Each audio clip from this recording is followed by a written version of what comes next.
Hello friends, कैसे हैं आप लोग। उम्मीद करता हूं आप लोग बहुत अच्छे होंगे और आप लोगों की तैयारी भी बहुत अच्छी चल रही होगी। तो फ्रेंड्स, आज की इस वीडियो में आपके साथ मैं डिस्कशन करने वाला हूं श्रेणी क्रम संयोजन और समांतर क्रम संयोजन। समांतर क्रम संयोजन को पार्श्व क्रम संयोजन भी कहते हैं। श्रेणी क्रम संयोजन का इंग्लिश होता है सीरीज कॉम्बिनेशन। ठीक है, आज मैं आप लोगों के साथ जो डिस्कशन करने वाला हूं बहुत ही शानदार टॉपिक है दोस्तों। यहाँ से बहुत सारे क्वेश्चन एग्जाम में देखने को मिलता है। ठीक है, आज समझ लीजिए मैं आप लोगों को क्या क्या बताने वाला हूं। दोस्तों, श्रेणी क्रम संयोजन का मैं परिभाषा बताऊंगा, चित्र बताऊंगा, इसका फॉर्मूला बताऊंगा और इससे संबंधित बहुत सारे इंपॉर्टेंट क्वेश्चन बताऊंगा जो कि आपको किसी भी एग्जाम में अगर श्रेणी क्रम संयोजन और समांतर क्रम संयोजन से क्वेश्चन पूछता है तो आप उसको हरा सकते हो। आपके सामने दोस्तों कुछ भी नहीं रहेगा। ठीक है, तो चलिए शुरुआत करते हैं। बट उससे पहले यदि आप हमारे चैनल को सब्सक्राइब नहीं किए हैं, चैनल को सब्सक्राइब कर ले और साथ में बेल आइकन को दबाना ना भूलें। इससे क्या होगा कि जब भी मैं वीडियो को अपलोड करूंगा तो सबसे पहले नोटिफिकेशन आपके पास पहुंच जाएगा। तो चलिए शुरुआत करते हैं। दोस्तों, सबसे पहले मैं आपको चित्र बताता हूं। देखिए, श्रेणी क्रम संयोजन का चित्र बनता कैसे है पहले समझिएगा। एक एक छोटा चीज मैं आपको बताऊंगा। ये होता है आपका प्रतिरोध। क्या होता है? प्रतिरोध।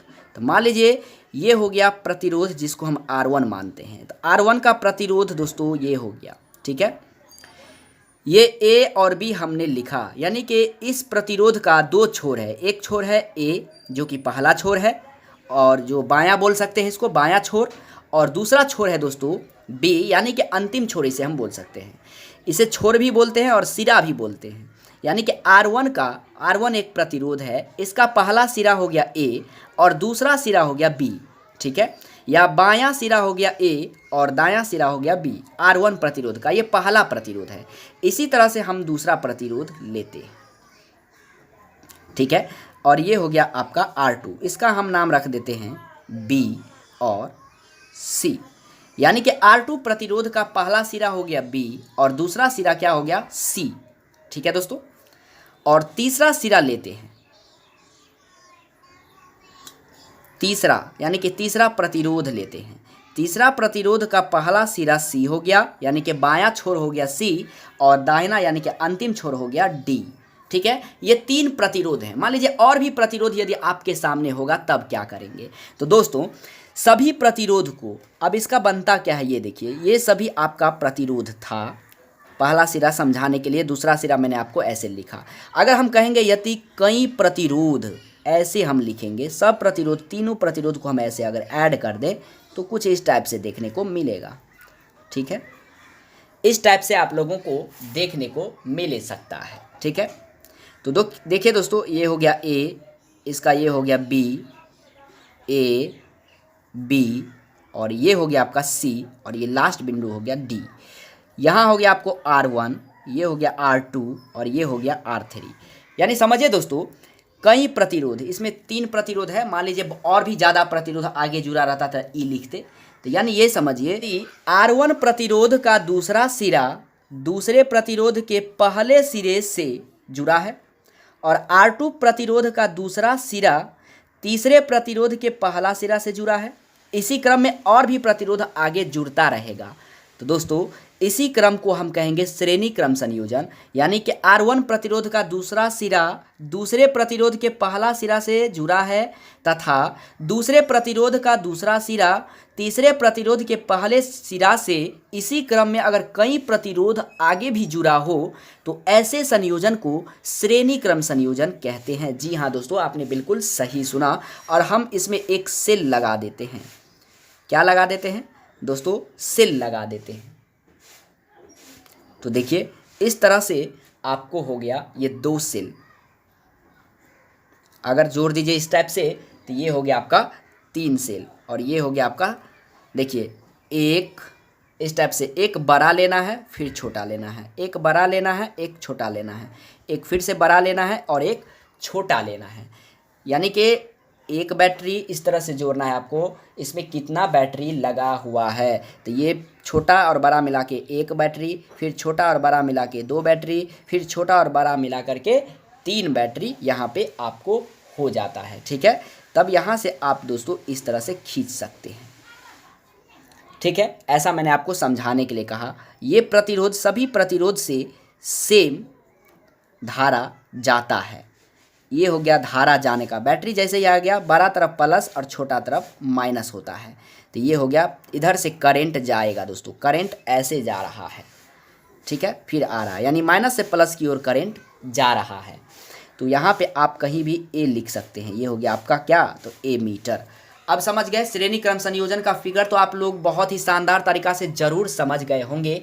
अब इसका हम परिभाषा देख लेते हैं, आखिर हम परिभाषा लिखेंगे कैसे।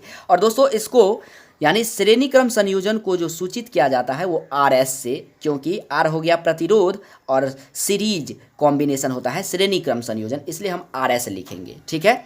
तो इसका हम लोग परिभाषा देख लेते हैं और इसका मैं फार्मूला बता देता हूं। अगर फार्मूला पूछता है कि श्रेणी क्रम संयोजन का फार्मूला क्या होता है, समतुल्य प्रतिरोध क्या होता है, लिखेंगे आर एस बराबर R1 plus R2 plus R3। ये होता है आपका श्रेणी क्रम संयोजन का। इसका दोस्तों व्यंजक प्राप्त करने के लिए मैं आप लोगों को नेक्स्ट वीडियो में बताऊंगा कि RS is equal to R1 plus R2 plus R3 को सिद्ध कैसे किया जाता है, यानी कि इसका व्यंजक प्राप्त कैसे किया जाता है, यानी कि श्रेणी क्रम संयोजन का समतुल्य प्रतिरोध ज्ञात कैसे किया जा सकता है, ठीक है। फिलहाल आप लोगों को मैं ये फार्मूला बता दिया श्रेणी क्रम संयोजन का। अब चलिए हम परिभाषा देख लेते हैं कि लिखेंगे कैसे। तो दोस्तों देखिए मैंने परिभाषा लिख दिया। श्रेणी क्रम संयोजन को इंग्लिश में सीरीज कॉम्बिनेशन कहते हैं। परिभाषा होगा, यदि पहले प्रतिरोध का दूसरा सिरा दूसरे प्रतिरोध के पहले सिरे से तथा, यहां लिख देते हैं तथा, दूसरे प्रतिरोध का दूसरा सिरा तीसरे प्रतिरोध के पहले सिरे से इसी क्रम में कई प्रतिरोध, कई मतलब अनेक प्रतिरोध जुड़ा हो, तो ऐसे संयोजन को श्रेणी क्रम संयोजन कहते हैं, ठीक है। उम्मीद करता हूं आप लोगों को श्रेणी क्रम संयोजन बहुत ही शानदार तरीका से समझ में आ गया होगा। चलिए समांतर क्रम संयोजन को समझ लेते हैं। तो दोस्तों समांतर क्रम संयोजन को इंग्लिश में पैरेलल कॉम्बिनेशन कहते हैं। इसका फिगर कैसे होता है वो देखिए। ये है आपके पास R1 यानी R1 प्रतिरोध, यह है आपके पास R2 प्रतिरोध और यह है आपके पास R3 प्रतिरोध। R1 प्रतिरोध का पहला सिरा A बिंदु पर और R1 प्रतिरोध का दूसरा सिरा B बिंदु पर। R2 प्रतिरोध का पहला सिरा A बिंदु पर और दूसरा सिरा B बिंदु पर। R3 प्रतिरोध का पहला सिरा A बिंदु पर और दूसरा सिरा B बिंदु पर जुड़ा हुआ है। यानी हम इसमें क्या देखें दोस्तों, तीनों प्रतिरोध का पहला सिरा जो है A बिंदु पर है और दूसरा सिरा बी बिंदु पर है, ठीक है, तीनों प्रतिरोध का।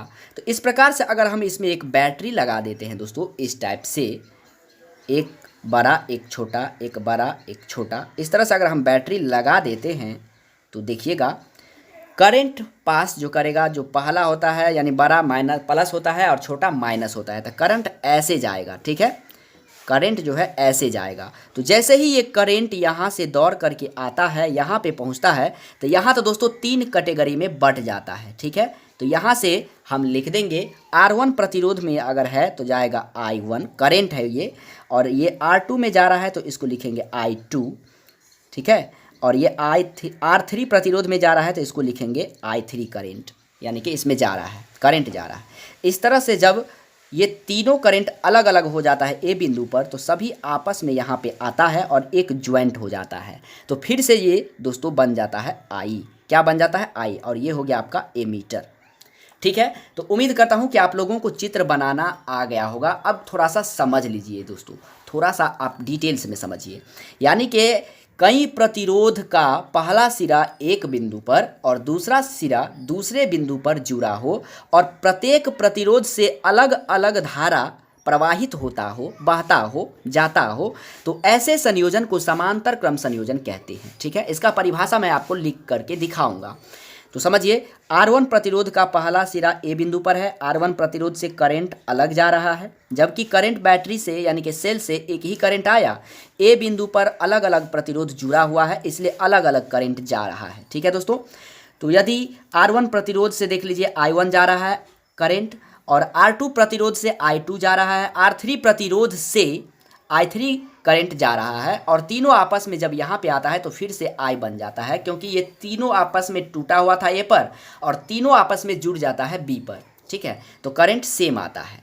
लेकिन अलग अलग प्रतिरोध से अलग अलग धारा प्रवाहित होता है। तो इसका परिभाषा चलिए मैं आप लोगों को दिखा देता हूं, जिससे कि आप लोगों को समझ में आ जाएगा। और इसका होता है दोस्तों, इसे हम सूचित करते हैं किससे, आरपी से, यानी कि आर हो गया प्रतिरोध और पी हो गया आपको पैरेलल कॉम्बिनेशन, यानी कि ऐसे बड़ा आर और छोटा पी इस टाइप से लिखना है, और सीरीज के लिए ऐसे लिखना है। ठीक है, तो चलिए 1/RP, इसका अगर इसका फार्मूला पूछा जाए तो 1/RP plus 1/R1 plus 1/R2 plus 1/R3 इसका हो जाएगा फार्मूला। ठीक है, इसका भी व्यंजक मैं आप लोगों को नेक्स्ट वीडियो में बताऊंगा। अगर एक ही वीडियो में बताऊं तो दोस्तों वीडियो बहुत लंबा हो जाएगा। ठीक है, तो चलिए इसका परिभाषा देख लेते हैं दोस्तों।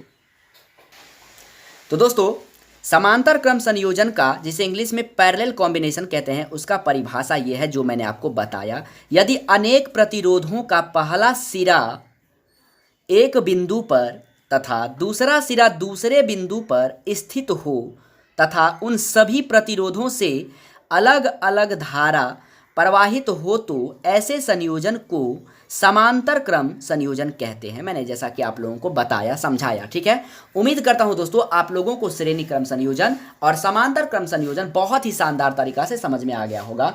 वीडियो पसंद आए तो वीडियो को लाइक कमेंट शेयर जरूर कीजिएगा, और अपने दोस्तों के साथ ज़्यादा से ज़्यादा चैनल को शेयर कर दीजिएगा। और हमारे चैनल पर नए सब्सक्राइबर हैं, चैनल को सब्सक्राइब करके बेल आइकन को दबाना मत भूलिएगा। इससे क्या होगा, जब भी मैं वीडियो को अपलोड करूंगा तो सबसे पहले नोटिफिकेशन आपके पास पहुंच जाएगा। तो मिलते हैं नेक्स्ट वीडियो में, तब तक के लिए जय हिंद, वंदे मातरम।